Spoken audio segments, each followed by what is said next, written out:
नमस्कार दोस्तों, सुप्रभात। आशा है सभी लोग मस्त होंगे, व्यस्त होंगे, जीवन का आनंद ले रहे होंगे, संघर्षों से जूझ भी रहे होंगे। दोस्तों, जब से आदि पुरुष रिलीज हो गई है, हर जगह आनंद ही आनंद है। इतनी बढ़िया फिल्म रिलीज हुई है कि जिसकी जितनी ही चर्चा की जाए उतना ही कम है। लेकिन सबसे बड़ी बात क्या है कि इस पूरे फिल्म में अगर गुणगान हो रहा है तो सबसे ज्यादा मनोज शुक्ला जी का गुणगान हो रहा है, जबकि इस महिमा मंडन के सभी हकदार हैं। प्रोड्यूसर भी हकदार है, डायरेक्टर भी हकदार है, और जिन्होंने इस फिल्म में अपना रोल अदा किया है, हनुमान का, राम का, रावण का, सीता का, लक्ष्मण का, इंद्रजीत का, ये सभी बधाई के पात्र हैं और सभी का महिमा मंडन होना चाहिए। लेकिन जो मीडिया में दिख रहा है, केवल राइटर का महिमा मंडन होना चाहिए, हो रहा है, केवल मनोज मुतस्सिर का महिमा मंडन हो रहा है। ये बात कुछ हमारे समझ में आ नहीं रही है, और अगर समझ में आई भी है तो 2-3 दिन 4 दिन बाद इधर, मतलब फिल्म के रिलीज होने के बहुत दिनों बाद, अभी जब मैं वीडियो बना रहा हूं या बोल रहा हूं, तब मुझको समझ में आई है कि केवल मनोज शुक्ला जी का महिमा मंडन हो रहा है, जबकि महिमा मंडन तो सबका होना चाहिए। इस फिल्म को बनाने में जितने लोगों ने हिस्सेदारी की है, जितने लोगों ने इसको आशीर्वचन दिया है, वैसे हमने भी मनोज शुक्ला जी के बारे में, उनके महिमा मंडन के बारे में एक वीडियो बनाया है और फिर बना भी रहा हूं। लेकिन दोस्तों, अगर देखा जाए तो इस पूरी फिल्म में जो कुछ भी लिखा है मनोज मुतस्सिर जी ने, वो कुछ गलत नहीं लिखा है। क्यों? इसको समझिएगा, गलत क्यों नहीं लिखा है। देखिए, त्रेता युग में रामचंद्र जी अवतरित हुए, और जब भी कोई अवतार अवतरित होता है तो वो समय के अनुकूल ही उसका आचरण होता है। उस समय के अनुसार उनका आचरण था, और उस हिसाब पर फिर वाल्मीकि रामायण महर्षि वाल्मीकि द्वारा लिखा गया।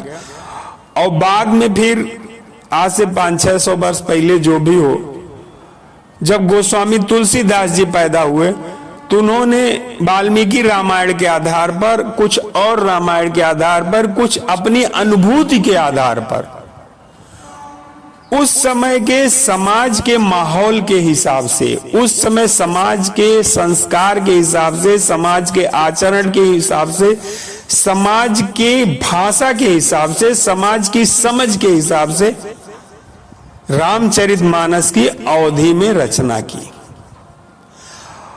और वो बहुत लोगों को समझ में आया, जिसने अंदर तक श्रद्धा से परिपूरित कर दिया लोगों को। और रामचरितमानस जनमानस में इतना ज्यादा लोकप्रिय हुई कि जिसका कोई मतलब सीमा ही नहीं है। तो और फिर उसी रामचरितमानस को आज के 20-25 साल पहले जब रामानंद सागर ने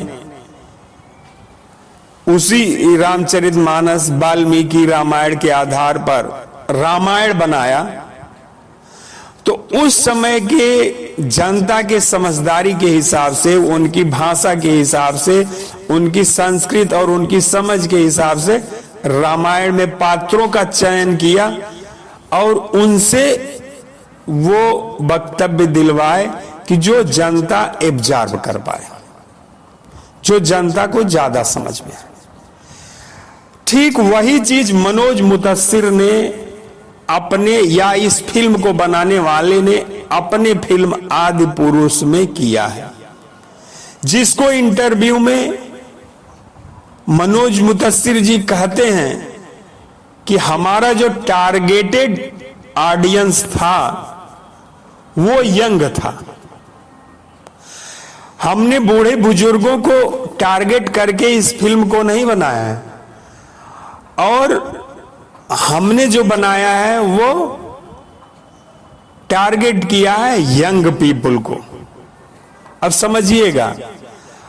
और मनोज मुतस्सिर के हिसाब से, और हिसाब से कहें या एक्चुअल में कहें, जो हमारा यंग है अभी 20-25 साल का, 30 साल का,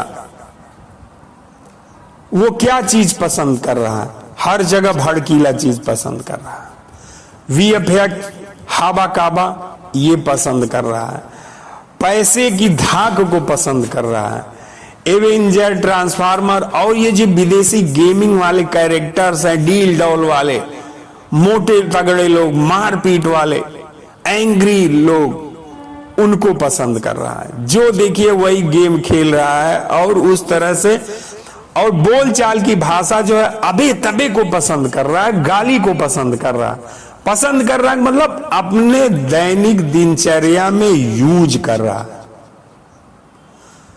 और ये पूरा यंग जनरेशन जो है ये बॉडी कॉन्शियस हो गया है, डूल डॉल वाला हो गया है, पैसे की तड़क भड़क वाला हो गया, हाबा काबा वाला हो गया है। वो नहीं रह गया कि जैसे पिछले के लोग सौम्यता पसंद करते थे, शालीनता पसंद करते थे, कि जो भारत की शान थी, सौम्यता, शालीनता, सभ्यता, ये भारत के रगों में बस रहा था। लेकिन आज का यंग जनरेशन उस शालीनता को, सौम्यता को कमजोरी मानता है। आज वो पावर को माना, मतलब पश्चिम को जो है वो ज्यादा कैप्चर कर रहा है। तो उसी पश्चिम के लुक को जो उनकी फिल्मों में रहता है, जो उनके ज्यादातर काल्पनिक उनकी फिल्में हैं पश्चिम की, उसको उन्होंने कैप्चर करने की कोशिश की है, दिखाने की कोशिश की है। और जो हमारी अबे तबे की भाषा है, इसको फिल्म में दिखाने की कोशिश की है। क्यों दिखाने की कोशिश की है? इसलिए कि जिससे हमारा यंग जनरेशन खुश हो जाए। उनका यह मकसद थोड़ी था कि यंग जनरेशन भगवान राम से कुछ सीखे, उनके कैरेक्टर से कुछ सीखे ना।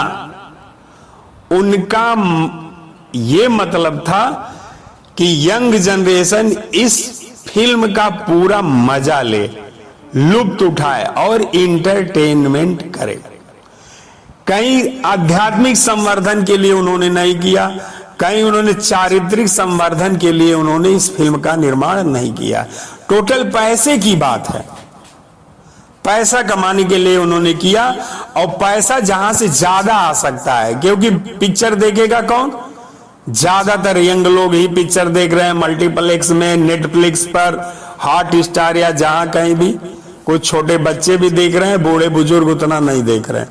तो उनका जो टारगेट ऑडियंस है क्या है?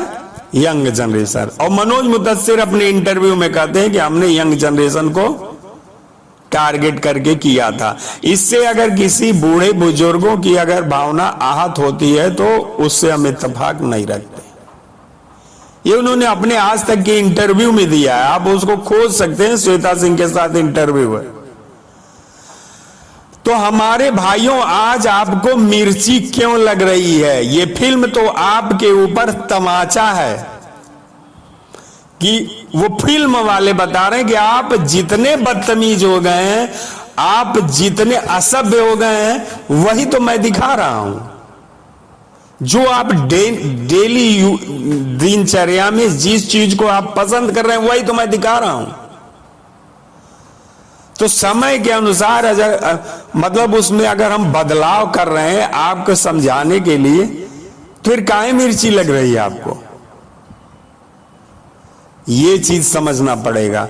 ये फिल्म जो है मनोज मुतस्सिर का तो गुणगान कर ही रही है, प्रोड्यूसर का गुणगान कर ही रही है, सबका गुणगान तो कर ही रही है। लेकिन कहीं कहीं हमारा भी महिमा मंडल कर रहे हैं कि हम कितने निकृष्ट हो गए हैं, हम कितने निम्न स्तर तक गिर गए हैं कि हमको आकर्षित करने के लिए इतनी घटिया फिल्म बनाई जा रही है। क्योंकि कहीं न कहीं प्रोड्यूसर, डायरेक्टर और राइटर के दिमाग में है कि हमारी जो यंग जनरेशन है घटिया चीजें ही पसंद करती है, उसको आध्यात्मिक चीजें नहीं चाहिए, विचारों की ऊंचाई वाली चीजें नहीं चाहिए, उसको निम्न कोटि की चीजें ही चाहिए। तो और एक बात और देखिए, इस तरह की निम्न तरह की चीजें केवल इसी फिल्म में थोड़ी दिखाई गई हैं, बहुत से सीरियलों में दिखाई गई हैं और धार्मिक सीरियलों के माध्यम से दिखाई जा रही हैं। तो वहां तो हम देख रहे हैं, वहां हम आवाज नहीं उठा रहे हैं। तो उसी चीज को समझ के जब इस प्रोड्यूसर ने, इस डायरेक्टर ने, इस राइटर ने वही चीजें हमारे आदर्श के मुख से कहलवा दिया, हमारे ईश्वर के, भगवान के मुख से कहलवा दिया, तो हमें बुरा लग रहा है। जबकि उसने तो कमाई के लिए किया है ना, हमारा मनोरंजन करने के लिए। वो क्या समझ रहे थे कि ये उल्टा पड़ जाएगा, लेकिन अगर देखिए तो ये फिल्म समाज का आईना, समाज को आईना दिखा रही कि देखो जैसे तुम हो वैसे ही हमने बनाया, तुम गंदे लोग हो, तुम गिरे हुए लोग हो, तो तुम्हारे जैसा ही हमने फिल्म बना दिया।